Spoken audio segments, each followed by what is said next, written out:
Bill Plain. Mr. President, as you're probably aware, there's a growing hunger strike at Guantanamo Bay among prisoners there. Is it any surprise, really, that they would prefer death rather than have no end in sight to their confinement? Well, it is not a surprise to me that we've got problems in Guantanamo, which is why when I was campaigning in 2007 and 2008, and when I was elected in 2008, I said we need to close Guantanamo. I continue to believe that we've got to close Guantanamo. I think, well, I think it is critical for us to understand that Guantanamo is not necessary to keep America safe. It is expensive. It is inefficient. It hurts us in terms of our international standing. It lessens cooperation with our allies on counterterrorism efforts. It is a recruitment tool for extremists. It needs to be closed. Now, Congress determined that they would not let us close it. And despite the fact that there are a number of the folks who are currently in Guantanamo who the courts have said could be returned to their country of origin or potentially a third country. I'm going to go back at this. I've asked my team to review everything that's currently being done in Guantanamo, everything that we can do administratively, and I'm going to re-engage with Congress to try to make the case that this is not something that's in the best interest of the American people. And it's not sustainable. I mean, the notion that we're going to continue to keep over 100 individuals in a no man's land in perpetuity, even at a time when we've wound down the war in Iraq, we're winding down the war in Afghanistan, and we're having success defeating al-Qaeda core.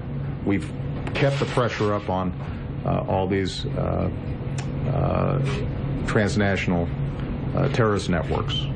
When we've transferred detention authority in Afghanistan, the idea that we would still maintain forever a group of individuals who have not been tried, that is contrary to who we are, it is contrary to our interests, and it needs to stop.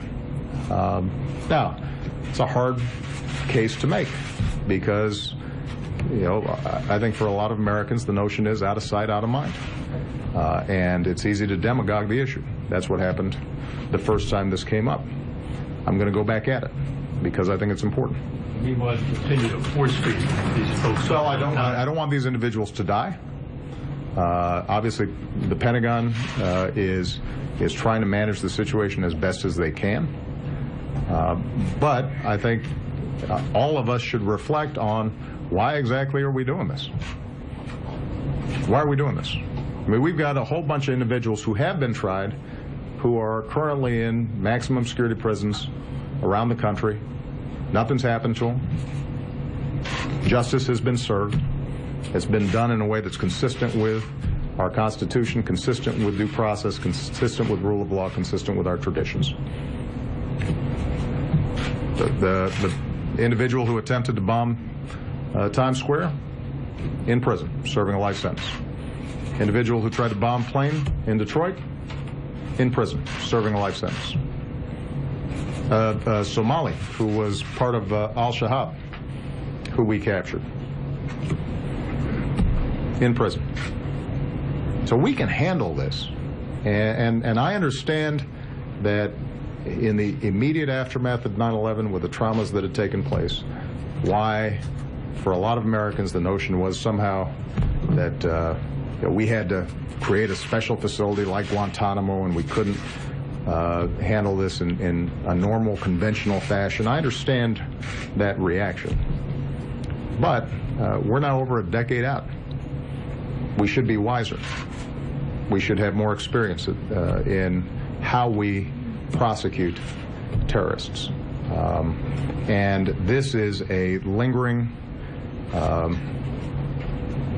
problem that is not going to get better. It's going to get worse. It's going to fester.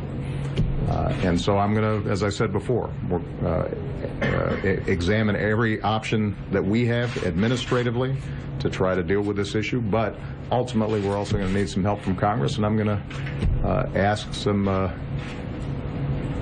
folks over there who care about fighting terrorism, but also care about who we are as a people to step up and help me on it.